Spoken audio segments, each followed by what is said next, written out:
Welcome to Video 2 of the Yavapai-Apache Nation Environmental Code webinar, presented by the Yavapai-Apache Nation Environmental Protection Department. On behalf of everyone involved in this webinar, thank you so much for sharing your time with us to become familiar with the Environmental Code.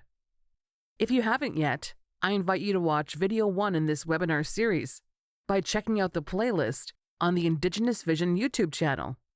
And if you already have, welcome back. In this video, we're going to look at Title I of the Environmental Code and its general provisions, starting with the existing and proposed activities that already exist on the reservation and the proposed activities that will make an impact on the nation's environmental resources.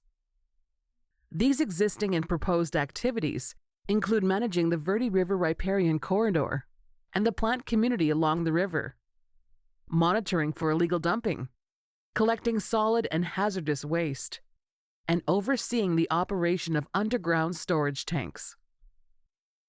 Other proposed and existing activities, like the use of storage and applications of pesticides and toxic chemicals, the management and reduction of public nuisances, and proposals for developments that may have an impact on the nation's environment, culture, or historical resources.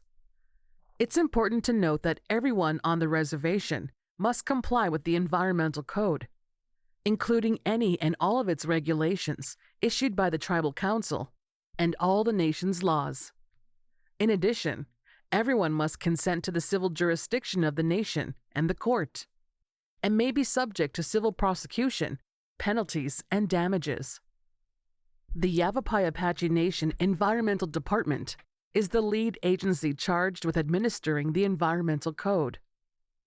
That includes implementing and enforcing the Environmental Code in accordance with all powers and duties entrusted to it, and in partnership with other tribal departments and agencies as it sees fit, or as may be required by law and policy. The Attorney General's Office is designated as the lead agency in the enforcement of this code in tribal court pursuant to this title.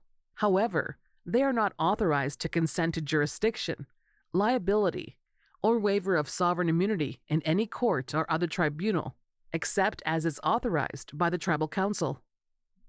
The Environmental Department allows public participation and schedules hearings as it deems appropriate. 5 business days prior to the public hearing, public notice will be posted at the nation's administration office and other relevant locations of all public hearings. The public notice shall also contain a concise description of the purpose of the hearing. The code is enforced by the nation's law enforcement, the nation's police, and the Environmental Protection Department. The Environmental Protection Department has the power to enforce compliance with the Environmental Code. Enforcement of the Environmental Code, including, but not limited to issuing civil citations for violations of the Environmental Code, may also be undertaken by the nation's law enforcement officials, the nation's police department officers, and any agents of the United States Environmental Protection Agency who are specifically authorized by the Tribal Council. Upon receiving a written or a verbal complaint from any person that establishes reasonable grounds, the Environmental Department may investigate the activities of who is suspected of violating any provision of the code or any permit conditions. They may also investigate sites of possible pollution and suspected code violation and take reasonable steps to ensure that permit conditions and provisions of the code are being complied with by any person. The Environmental Department may request that a person disclose or make available for inspection and copying of information, documents, or records. The department, after being reviewed by the Attorney General, may petition the tribal court for an order requiring the person to provide information related to the suspected violation of the code or get authorization to enter into a person's place of business, operation, or facility to inspect. I know this is a lot of information, which is why we've broken up the Environmental Code into several videos. Like I mentioned in the previous video, if you'd like to examine the Environmental Code for yourself, you can do so by visiting yavapai-apache.org tribal codes. I've posted the link in the description of this video to make it easier for you. Thanks for watching.